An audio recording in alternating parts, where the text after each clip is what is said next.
Hey everyone, and welcome back. Right, the Sylvanas cinematic, certainly a lot of things going on there. You may have a lot of questions. Did leave a lot of people just wondering about a few things, feeling like it didn't really leave them with an idea of what's next. I can say I almost 100% sure know what is next, so I think I'll be able to answer a lot of your questions. And we'll do the personal opinion bit at the end because, yeah, right. Okay, let's get into the cinematic. I've got it here. Where do we start? Well, we start off with the Arbiter, that little ball in her chest that, of course, we've been speculating about for ages.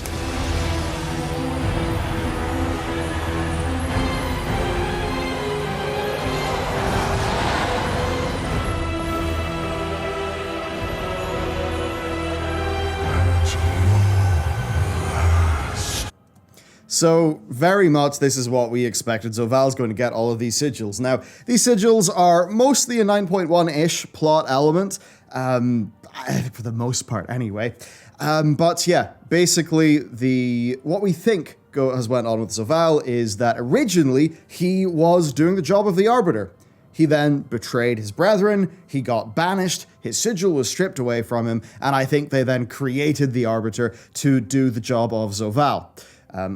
Now, of course, he's reunited all of those sigils, so he's got the sigils of all of the primary houses of the Shadowlands, which clearly is the key to some great amount of power, and I'm actually fairly sure I know what that power is.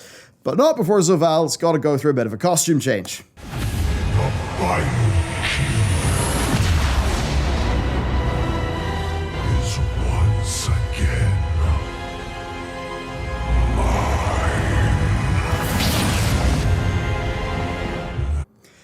So there you go. The final key is once again his. He's got new armor. It almost feels like there's some Infinity War-ish feeling things going on, and he's got this portal opened up behind him. Now, what is interesting to me is that if you look at that portal, initially it very much looks like time magic.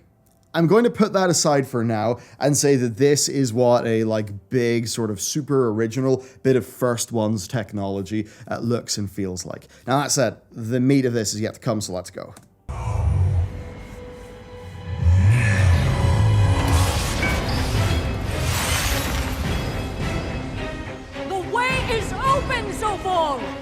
We already have what we need! So that's interesting. She's basically advocating to, not to go super punitive on the various different mortals. Now, it is funny Sylvanas being like this, because basically she flip-flops between being completely ruthless, right, only really caring about, whatever means to whatever ends she wants. And then sometimes she has quite a bit more going on emotionally. And I guess that's where this starts to take its turn and where the big things start to happen. Too long I endured the Maker's flawed design. I will forge a new reality.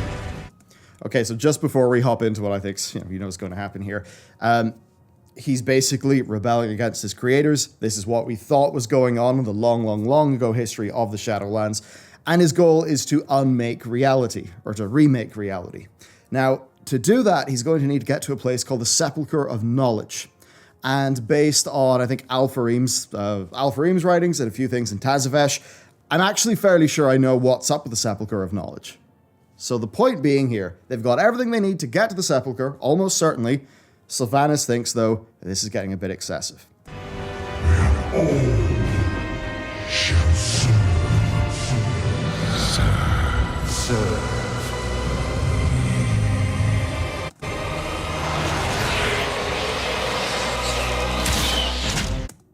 Right then, so Sylvanas has her moment. And if you've been following the modern depictions of Sylvanas, she is quite like to have her moments. As an example, during that fight with Saurfang, she got pretty damn pissed off that she took a hit. That led to her making the big snap decision of, basically screw the Horde.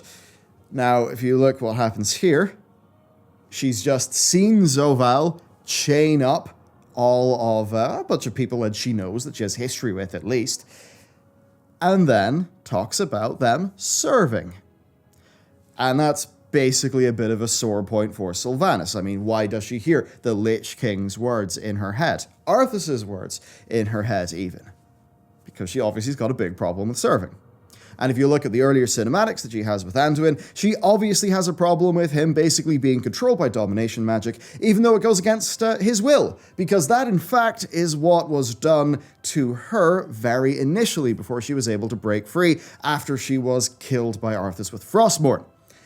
Now, the strange thing here is that with free will being a major part of Sylvanas' character, in this run-up of her modern story arc, she certainly has played it fast and loose with free will, right? I mean, the Derek Proudmoore plan, for one thing. So what I think we should really read into here is, yes, Sylvanas logically has this great want for freedom, this big trauma in being forced to serve anything against her will, but I think the thing to understand is, up to now, that's been very much applying to her own thoughts about herself, and not necessarily anyone else.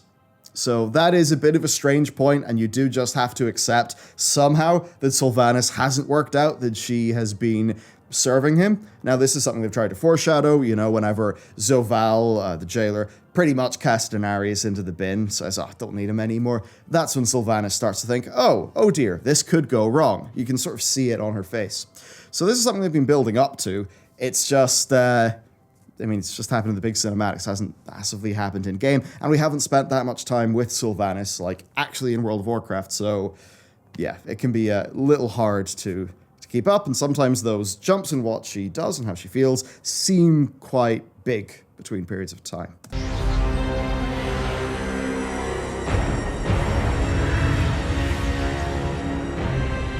I will never serve.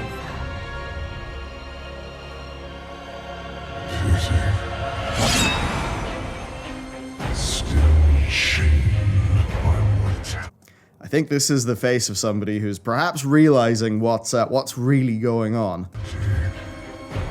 You did help restore something stolen from me. Allow me to repay you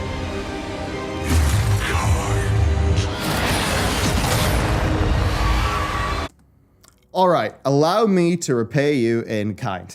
So I think that sigil is sort of core to the soul of Zoval in a way, in the same way that whenever the Primus got his sigil back, we saw him turn from the Rune Carver back into the Primus, sort of back to his old self. Now, this is the bit where, in terms of this being hard established in the lore, the very first place where this was established was the Uther afterlives. But really it was more overtly talked about in Folk and Fairy Tales, which is a book that came out really quite recently indeed, actually. So basically in that book, Verisa learns that Sylvanas, actually that her soul was fragmented, that it was split in two, like with Uther's. And there is the soul fragment that is the Banshee Queen, right, the character that we know. But then there's also a fragment that is called Courage, that is found in this fairy tale. And basically, Courage is... they're both still parts of the same person, and that same person was the Sylvanas that Arthas killed with Frostmourne. But it seems that Courage was the Ranger General bits, the good things that people remember about Sylvanas. And then the Sylvanas that we have seen since she was killed in Warcraft 3 is this fragmented soul. So in doing this in this cinematic, they have very, very much hard confirmed that the Sylvanas that we have dealt with from when she is first slain in Warcraft 3, all the way up till now, so all of that character time, all that character investment, that's basically no longer Sylvanas because she's fully got her soul back. So if the Courage soul fragment, which is the one that Zoval has just tossed into her, if that soul fragment pretty much, has more of her compassion, right? More of the emotional side. Well, is that part of Sylvanas guilty for what the other part of Sylvanas did? Even when that good part of Sylvanas really had no part in it because that part of Sylvanas was trapped inside a crystal for, many years. So these are some of the things that we've got to think about here. And as you look at this image, yeah, that is Sylvanas, Banshee Queen, and Sylvanas, Ranger General, pretty much merging into each other. And this just means that Sylvanas is fundamentally changed. I'm not going to say that you need to treat her like a new character, but this is basically her finally being whole again. And that does cast a bit of an interesting odd light, and everything else has happened before. And it very much does have me wondering is this basically how they're going to decide that half of Sylvanas that did Teldrassil's really bad, but we're going to let her off the hook because now it's been explained? In which case, I could understand how Blizzard are doing that story in relation to their cast of characters, but I don't really think that's going to be a satisfying way for that to go, and, for really a lot of the players. The players who sort of spent all of those, dozens of hours in Teldrassil sort of back in the day and have those fond memories. So, quite a lot to get into. Let's continue, though.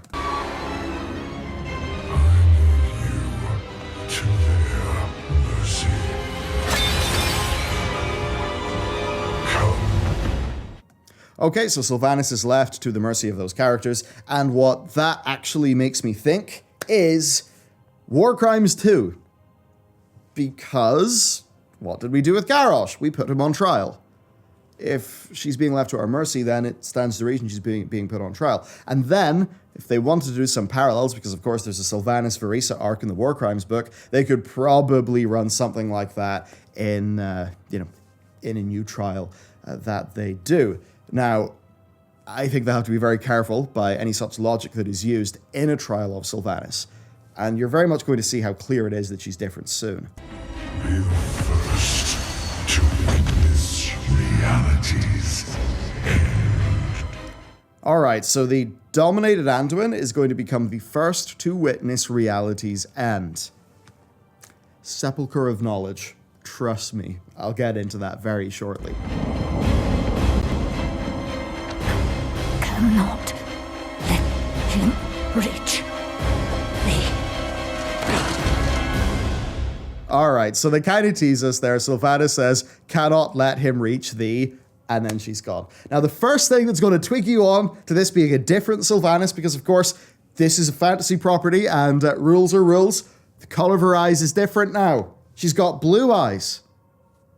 She's the Ranger General again. So, the good part of Sylvanas has been pretty much yeeted into her. That part is, because the knowledge contained within the cranium of Sylvanas is still going to be that knowledge. It's just now processed by a different being.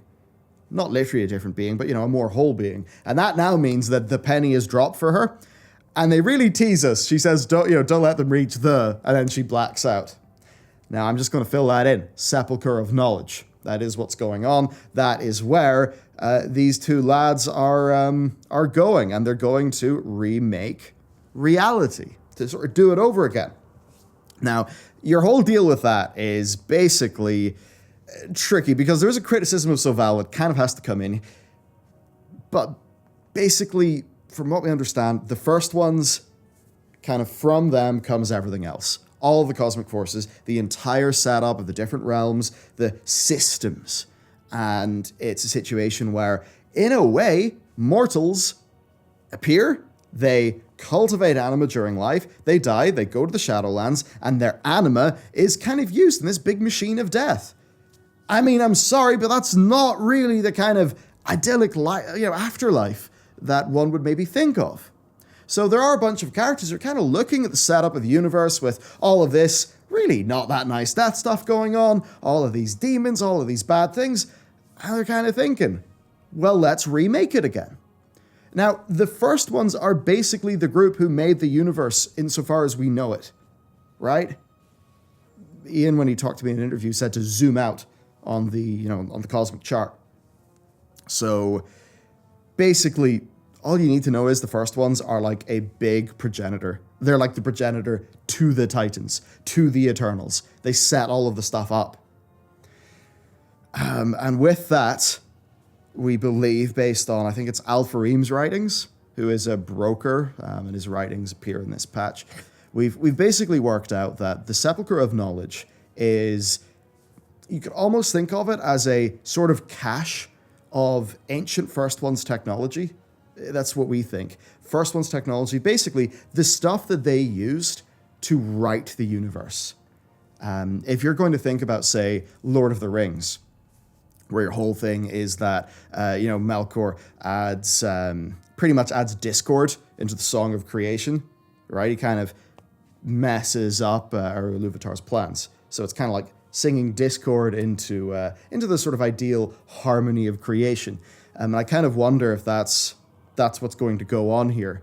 It's this technology, think of it like the Song of Creation, the Lord of the Rings mythos, and Zovaal basically having a way to do it again, to rewrite it the way that he wants it. And I wonder if he's going to be a little bit of a Melkor-like character, because, okay, it's that thing. He's one of this founding group of entity, sort of deity-like beings, but he's got his own ideas. He's got his own plans, and they don't exactly mesh with the big creator's plans. So he wants to remake all that stuff. I think that's essentially what's happening, and that's where he's going. Which I guess does give me some ideas for patch 9.2, actually. So it's interesting. I mean, there's... This does make the Goodbye Anduin cutscene that ended up being data mine make a bit more sense, where Anduin's not dead, but I should talk about Anduin, I guess. Anduin's dominated, right? He's mind-controlled. That's why you saw him raise up that sword. This is, of course, the little pocket watch from his father. This was introduced in the Legion expansion, and fairly sure our characters pick this up and have a bit of a moment with it. So, man, this is certainly interesting. Now, this was also very, very predictable. A lot of people wanted her to die. They very much did. But they did so much foreshadowing, very heavy-handed foreshadowing, that Sylvanas was going to flip. And there's also Nathanos. So if we look at this from Sylvanas' point of view, well, she sees Zovaal not treat Denathrius, who is an ally of an incredible span of time. He doesn't treat him well. She's probably thinking, well, shit, I'm new around the block. How is he going to treat me? So she has thoughts there. She keeps on giving Anduin looks, and Anduin's taunts back to her clearly work. She then ends up, of course, fighting Tyrande. Tyrande's like, hey, Nathanos, the jailer's got him. We hear you like him. Well, she's constantly given these reasons to doubt. Now, that said, given what all these characters are and just how they operate, I find it kind of absurd that Sylvanas has conveniently only worked it out right now. I think it's a little bit tropey and unfortunate that it kind of happened in she got a little bit triggered, so she made her big decision, And I get it, words set people off. That is totally something that happens in good narratives. It's just that for Sylvanas, it feels like that's happened a few too many times, and it's kind of like she is perfectly cold and cunning and ruthless and relentless until the very second that they don't want her to be, and they want her to make a big move or a big change, at which case they just poke one or two of her buttons, and then she makes the snap. Now, it's the sort of thing where, because of how that is portrayed in-game, where we only see these like tiny little highlight snippets of Sylvanas, that feels like, whoa. And I think it's hard for people to keep up with, and it's why people would see this Sylvanas that we see in the raid, and maybe see the I am becoming War Chief Sylvanas from the Legion cinematic and think, wow, those are two different people. Now, the thing is, if you actually read Sylvanas like in the books, like A Good War, which is the one before Battle for Azeroth, like, she is a pretty different feeling character because you actually get her own internal monologue. You get what she's thinking. And that means that those, changes about what she ends up doing, those can make a lot more sense. It's just that weird, tricky thing of, I think Sylvanas, in a way, is a character that they're kind of writing it like she's in a novel or a TV show or a movie, but they're maybe forgetting that if you play the video game, you're only seeing tiny little snippets of Sylvanas. I think it's got a lot of people confused. I mean, that whole bit with the soul and her getting her soul back, well, I knew that because I read a Fairy Tales book that they published. Now, I mean, you see what I mean, right? it's totally fine for that to be introduced a slightly different way in-game, and I guess this is their way of doing it, but certainly I felt that having knowledge of a little bit more of this soul-shattering thing, I think that meant that I could more fully understand what's going on in this cinematic, whereas I think a lot of people are, not confused, but they're maybe just like a little bit disappointed or let down, perhaps. So it's interesting stuff. Now, in terms of what Zovaal did to Sylvanas, sort of giving her herself back, it's quite funny, and it might be something that twigs us on, not that you needed to know, but Sylvanas is actually a pretty bad dude. But he probably thinks that with all of the horrible things he's got Sylvanas to do, there's no way to torment her further than shattering her soul, and then having a fully reformed Sylvanas look back on her own actions and think, oh dear God, I did all of those horrible things. So Sylvanas is probably going to tear herself to pieces, as a person over the next while. I think that'll be a core part of her character arc, and I think Blizzard's plan is for Sylvanas to eventually be some sort of semi-redeemed heroic character. The year is 2050, and Sylvanas is still the protagonist of WoW. Maybe not that much, but why would you do something like this that changes a character to the point where she's a more whole person that people could actually get behind without it being, oh, I always serve the Banshee Queen, all that sort of mean people. How could they do that? Well, they've got to do that in a way that makes her a more whole and likable character. So they have done that. So why would they do that? And why would they then have that more whole, complete, and likable character? Because she's probably going to tear herself up over the stuff she's done. Well, I think, obviously, that is so that people will feel a degree of sympathy towards her. And I think that is what they want to do. I think Sylvanas is going to be very punished and feel very horrible for a good period of time going forward. But we're going to know that while she's being sort of beaten up by those around her, she's also doing that herself. I think that's going to be something that... I'm not going to say an Illidan-like redemption thing, but I think they're going to try to do something there, because evidently the WoW team loves the character of Sylvanas, and I don't think they want to get rid of her that soon, to be honest with you. Now, Nathanos is another thing. Sylvanas knows that the jailer has, held back Nathanos on her, because, of course, Nathanos died to Tyrande. He then went to the Shadowlands. Sylvanas wasn't even aware that he died, so the jailer was almost certainly, because his soul would have went into the maw, the jailer's got it hidden around somewhere. So I imagine we'll get some sort of content where it's Sylvanas trying to find Nathanos again, and that itself could be quite interesting, because the Sylvanas that Nathanos was a bit of a odd, simpy lapdog to, I mean, she doesn't exist anymore. If we're just going to go by what all this stuff represents, she does exist, but she's now a part of a whole. So I don't know if the whole Nathanos Sylvanas thing is going to work, unless what they want to do is to also sort of redeem and humanize Nathanos by him, learning from a more complete Sylvanas as to sort of how he's supposed to be. I mean, the whole thing does get bonkers. It's like, what if the storyline is that Sylvanas gets her soul back and then she's got to become the leader of the Forsaken again? I mean, in that case, I think a lot of Forsaken players would have, a lot would be happy, a lot wouldn't be happy. That's the thing with the narrative as it's kind of going on these days. Now, to just talk a little bit to the finale of this and what it means, a lot of people were kind of thinking, well, I don't know what's next. And yes, in a way, this is far more like the patch 8.2 ending, where it's, it's a situation of, okay, well, we've obviously freed that character, N'Zoth's going to be the next thing. With this, I think it's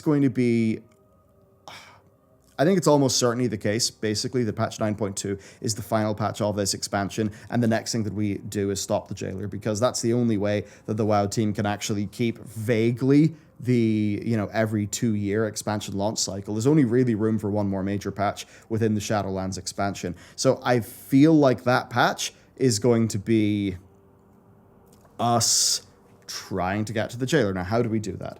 So there's a few different ways that Blizzard could actually do this. He could get the knowledge that he's got, and do remember he said death comes from the soul of your world.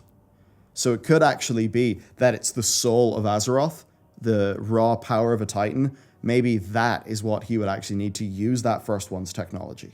That could be the case, right? In which case, you could even see a Zovaal maybe reinvade the Shadowlands via some new zone, which is our new patch zone. That's how he tries to get to Azeroth. Or maybe they just go, reuse Northrend and we have a patch there. Or they could go the more expensive route and have us basically follow the jailer to the Sepulcher of Knowledge, where we perhaps find some sort of, really big new place, whatever it could be. Maybe it's a big broker-like place. We don't really know. Maybe it's the ancient first city of the first ones. Who knows? Basically, the point is, though, Zovaal is now ready to enact his plan. That's where we're going to go. It's going to involve the Sepulcher of Knowledge, which is full of First One's technology, which they used to create the universe. He now has basically the power that was used to create the universe. I think this is, it's a rather Thanos-like situation, basically. Actually, there's very clear, Marvel inspirations going on here, I feel. So I think that's what they're going for. Okay, so that's that done. If I'm going to quickly talk about my own thoughts and feelings, I think that, some of Sylvanas only makes sense it only makes sense if she's really stupid, right? It's like, how did Sylvanas not see any of this stuff coming? I just find that hard to buy, because it's like in every other partnership or everything else that she does, what is Sylvanas? She's cunning, she's not trusting whatsoever. But no, it just serves the narrative that she's perfectly happy with the jailer. We have developers at BlizzCon saying that that's the sort of thing. I feel like they told us at BlizzCon that Sylvanas is not a lackey, to really make us think that they're equals, to sort of throw us off the chase of this one, which feels a bit cheap when this is ultimately what they ended up doing, where Sylvanas absolutely was a lackey, was a junior partner, and obviously was a sort of expendable. So I don't think it's the best use of Sylvanas' character, to be honest. I think you do wade into some pretty problematic territory when it comes to how we resolve that she did Teldrassil, which was it was a war of aggression on a barely, at the time she did, an undefended, population center. That's some truly horrible, barbaric stuff, right? Is there any way that there's going to be a form of justice, or is actually it going to be the case for their upcoming storylines that justice, is justice vengeance? And you sort of go to that stuff with Uther, right? Where, maybe Blizzard could sort of say to us, the players, it's like with what Bluther did to Arthas being wrong initially. We think we want justice for Sylvanas, but we really want vengeance for what she did. And I think in a degree that is true. We do want vengeance for what she did. But, for a lot of people, that won't be satisfying. That perhaps an upcoming part of her character could be she's not really going to pay for Teldrassil, because it's now impossible for the exact being that committed Teldrassil to be brought to charge. Because Sylvanas, we had half of Sylvanas acting fully previously. Now we have all of Sylvanas acting fully, so we have a more complete person. So, it's like, is it even possible to redeem Teldrassil? And I don't know. I just think that they're going down a route where it could make sense if it was like a novel or a TV show, but I'm just not 100% sure if, for the player experience, it's going to really mesh that well. And then my other thing I would bring up is with, Big Angry Nipple Man, who I guess has finally put some armor on, so we can all be thankful about that. Zovaal, I do think he's pretty much WoW's worst villain. He's a mystery box, right? Because we don't know how he betrayed his kin. We know what he wants to do, but we don't know his true motivations. We don't really know what he wants to do. We've been told constantly that creation itself is what's at stake here, but we don't understand through what mechanism that is, because it's all mystery. And I just think that means that it's very hard for players to really care about Zovaal. And then that's really tricky, because now they've made it such that Zovaal was, he was involved in the Burning Legion via the Dreadlords. He was Warcraft 3, we actually have a video coming up where Warcraft 3 is basically, and I think it was the WoW lore subreddit that pointed out initially, but War 3 is kind of the jailer's henchmen / people he's infiltrated fighting each other. So that doesn't feel great to people. And I think perhaps what a lot of people wanted from this cinematic was just us actually finding out what is the deal with Zovaal very plainly. We obviously didn't get that. All we know is he's walking into the next stage of his plan. And I guess what I'll say is, like the Marvel movies or not, at least credit to them in Infinity War, they kind of made, I mean, yeah, like Thanos was like a little bit of a mini protagonist in that movie, wasn't he? Like they really tried to make it clear that the audience would understand, what that character wanted, right? I guess while still having to adhere to the rule of, wiping 50% of the people out. But they spent a lot of time from Thanos' point of view in Infinity War. That's my point.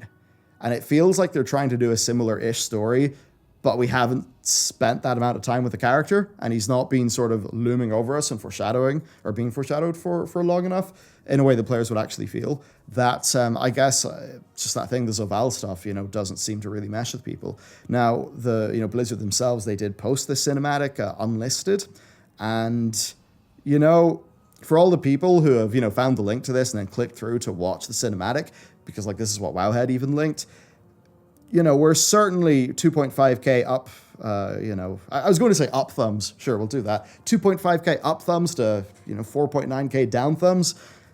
I mean, certainly if I had that ratio in one of my videos, I wouldn't be particularly happy. And I think really if I was to just give Blizzard any advice, I think it's all well and good and, cool to have what you want to do with your big characters. But the thing that really matters for that story that you're telling is to what degree is it communicated by the players? How much do they actually understand? And, I feel like this not seemingly being that well received by the community is perhaps just maybe just because of some of the problems or the issues, I suppose, I've talked about in this video. Now, that said, as for where this means the plot's going and stuff like that, I think it could be exciting. I'm going to do a video on it, but my personal sort of headcanon wet dream that also saves Blizzard a whole bunch of money is that basically Zoval gets what he needs, but he's got to get Azeroth to power it, so he basically goes, via Ice Crown, and we have like a Northrend patch for 9.2. I think that would be really cool. But anyway, look, that's it for this video. I actually do have to, gotta go skedaddle here. And let me know what you guys, what your theories are on all of this stuff. What do you think's going to happen to Anduin, to Nathanos? Let me know. I hope you found this interesting. I'll see you next time.